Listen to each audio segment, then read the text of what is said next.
As-tu déjà pris le temps de réfléchir profondément aux paroles que tu récites chaque jour dans ta prière? Savais-tu que la sourate que tu répètes au moins 17 fois par jour cache des trésors spirituels immenses, des secrets que beaucoup de musulmans ne découvrent jamais? Aujourd'hui, on va plonger ensemble dans les secrets cachés de Sourate Al-Fatiha, la mère du livre. Prépare-toi, ce que tu vas entendre pourrait changer ta façon de prier à jamais. Verset 1.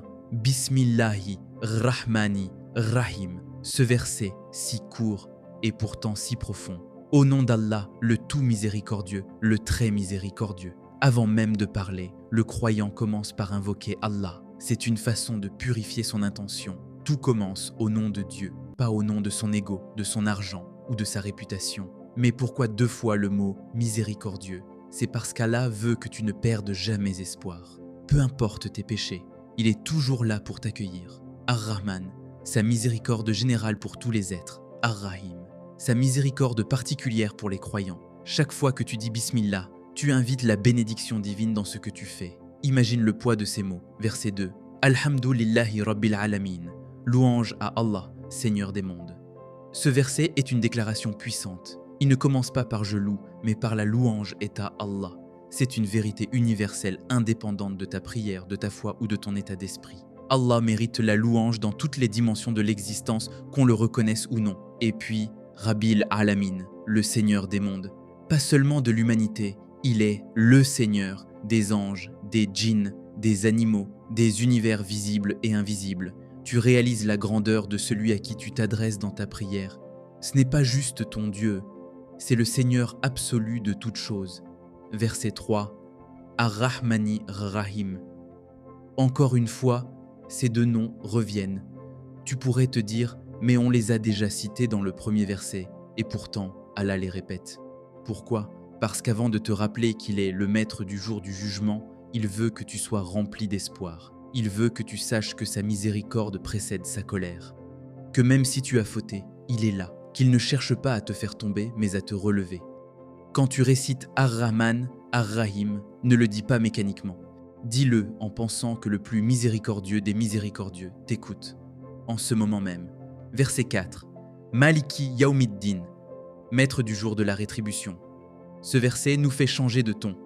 Après l'évocation de la miséricorde, Allah nous rappelle le jour du jugement. Pourquoi? Parce que l'être humain, s'il entend uniquement parler de miséricorde, pourrait devenir négligent. Mais Allah est à la fois extrêmement miséricordieux et parfaitement juste. Malik signifie propriétaire absolu. Ce jour-là, plus personne ne pourra parler sans sa permission. Aucun roi, aucun puissant, aucun avocat. Les balances seront dressées. Et même la plus petite action sera pesée.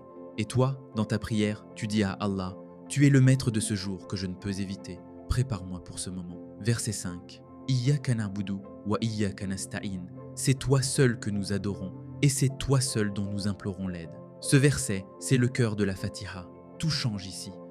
Avant, tu parlais de Dieu. Maintenant, tu t'adresses directement à lui. Ta prière devient vivante, intime, et regarde l'ordre. Nous t'adorons et nous te demandons de l'aide.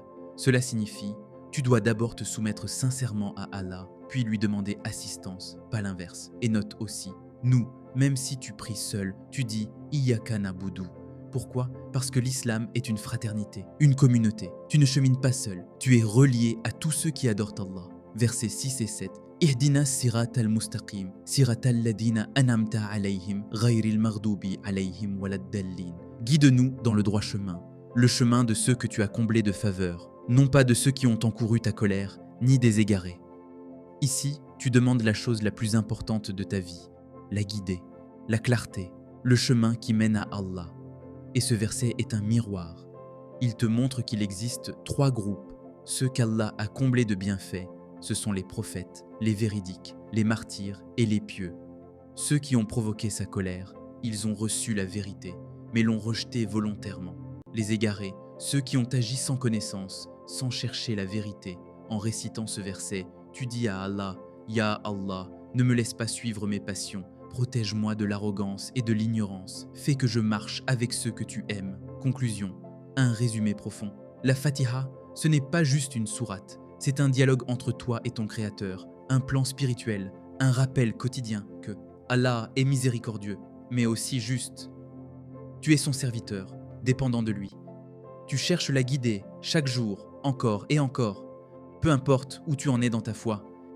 Cette sourate te remet sur le droit chemin. C'est pour ça qu'Allah t'oblige à la réciter dans chaque rak'ah de chaque prière. Elle est ton point d'ancrage, ton GPS spirituel, ton souffle de clarté. Si cette vidéo t'a apporté une lumière, alors partage-la à un frère ou une sœur qui cherche à comprendre le sens profond de sa prière. N'oublie pas de liker cette vidéo, de t'abonner à la chaîne Chemin de l'Islam et d'activer la cloche des notifications pour ne rien rater des prochaines vidéos. Et toi, qu'est-ce que la Fatiha a changé dans ta prière? Dis-le nous en commentaire, on lit tous vos retours. Qu'Allah nous guide tous vers le Sirat al-Mustaqim. Amin.